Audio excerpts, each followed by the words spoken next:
Shocker! A software engineer analyzed the Quran and the Bible to see which was more violent. And he found that it's the Bible. Now, I'm not sure why a software is even needed to analyze this shit, since humans have already done it. You can just go to Skeptic's annotated Bible and compare all the violent passages and then compare it to the annotated Quran passages. And you can compare their numbers. And you will find the same conclusion, that it's the Bible. Why am I even making a video about this? Well, because the project is apparently inspired by the ongoing public debate around whether or not terrorism connected with Islamic fundamentalism reflects something inherently distinctively violent about Islam compared to other major religions. Now, of course, the answer is either no or it's complicated. The latter of which would be more accurate. And that's because what's considered a religion is inherently difficult to define and especially difficult to differentiate from culture and traditions. And the culture and tradition can also change drastically based on a variety of social, economic, and other factors. So anyways, I might lose subscribers for stating this, but I'm neither in the camp of, if you say anything bad about Islam, then you are nothing but a racist, nor in the camp of, if you don't outright repeat with us, Islam is the most violent religion, Islam must be obliterated at all costs, then you are regressive. Somebody suggested that nowadays, whenever somebody calls you a regressive, you should wear that as a badge of honor, simply because it's countering a quote-unquote progressive. I think it's rather pathetic that people don't see how throughout the century, the mentality of you're either with us or you're against us has messed up quite a lot of shit. Well, I guess it's human nature, something that we desperately need to change. You can see all of that from these ridiculous comments. Well, the fact of the matter is, the reason why a lot of crazy shit is happening in predominantly Middle Eastern Muslim world. Not all Muslim countries, by the way. You don't hear a lot of crazy shit happening in Indonesia in comparison. The reason is predominantly a social, historical, economic, political one.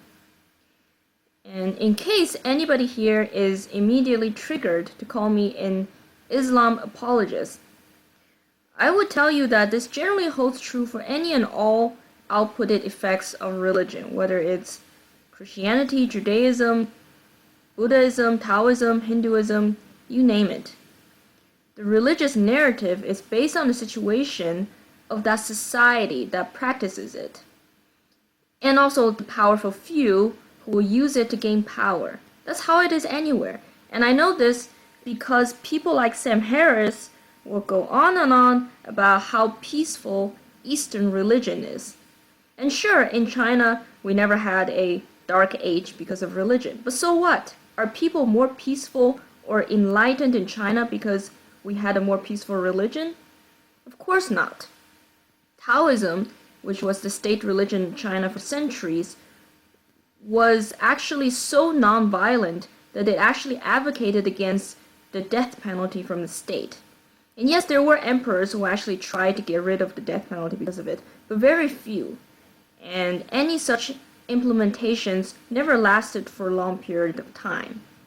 In fact, only recently did more educated areas of China take off the practice of public humiliating the condemned before they're taken to the mountains to be shot. And they do that by parading them on a truck, with them bounded, of course, and making them wear this big board around their neck with their crimes written on it. So a significant populated areas in China still practice this. I mean, it's fucking sick and barbaric. Especially since many of these people who are sentenced to death are simply drug traffickers. So they didn't really hurt anybody, they didn't kill anybody, they just distributed some drugs, that's it. And even for drugs as mild as marijuana, they will get the death penalty and be paraded around this and shot in the mountains, as you kind of see here. So this is of course unheard of in the civilized West, which supposedly had a far more violent religion, that's Christianity. The fact of the matter is Western European countries were able to come up with the best ideas in spite of a violent religion. So they were able to come up with the best tools that we use now in the modern world, even though they had a dark religious period. And in fact, there was also a time when the West wanted Islam to curb Christian extremism. And it was also largely thanks to the Muslim Arabs that we have the copies of the ancient Greco-Roman philosophies, which eventually were taken up by the Italians, and they started Renaissance. So that's why I simply cannot agree with anybody who say that it is the religion of Islam that is the primary cause of all the trouble. I simply find that to be stupid. Not only so, I'm beginning to get fed up by this because I perceive this to be a clear propaganda, especially in the United States. I know that in Europe it's now somehow desperately being reversed by the so-called progressives. I don't know why that is. If any European can explain this to me, that'd be great. But even in Europe, the situation that I perceive is that the people, by and large, are quite angry with the arrangement from the government, and it's the government who is doing this. So correct me if I'm wrong, but I would be very interested in what any European has to say on the matter. As objective as possible, of course. But at least in the United States, even though it's starting to change, the focus on religion is the propaganda. It's directing people away from the real problems, which is what the United States is doing in the Middle East. That's fucking up a lot of shit over there. For their own interests, of course. But by all means, keep the focus on religion, because then the problem will never be solved, which is what these politicians want, of course. I mean, this has gone so out of hand that you have people saying that there can be no moderate or liberal Muslims. Really? That's weird, because I happen to have met quite a few Muslims who, just like their moderate or liberal Christian counterparts, would say that the religion for them is really about treating people with love, peace, and respect. And by the way, there are actually more passages explicitly stating peace among disbelievers in the Quran than in the Bible. Just FYI.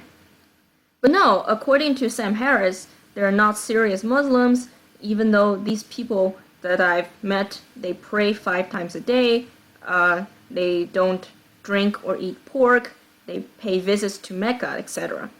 But Sam Harris and his logists know that if they are not a bunch of violent fundamentalists, they must not be serious Muslims, of course. Really, the truth is that people by and large are similar anywhere. People in general all want similar things, which is happiness, prosperity, and be left in peace to pursue their passions and interests. Sam Harris actually has claimed that this is not a valid assumption to make, which is why I never take him seriously as a so-called neuroscientist. But this assumption, if valid, which I strongly believe that it is, would mean that we should do our best to never hold special treatment towards anybody, based on their, religion, ethnic, racial background. I believe that you will make moderates and eventually liberals out of somebody from any cultural religious background if you just do the following thing. Number 1, make good laws that focus on individual competition rather than his cultural, racial, ethnic background. Basically having equal pressures on anybody in a competitive situation. Shut off the superficial things such as race, ethnicity, or religion. And number 2, foster a culture of criticism and skepticism. Of course, And I myself have personal experience in this, as I have stated before. United States is not really friendly to China, and growing up here, I literally had to take classes that talk shit about China, many of which are quite exaggerated in various ways, of course. But you know what? I got over it. After you're desensitized from constant criticism, you do calm the fuck down and think everything over. And that would be the start of becoming wiser.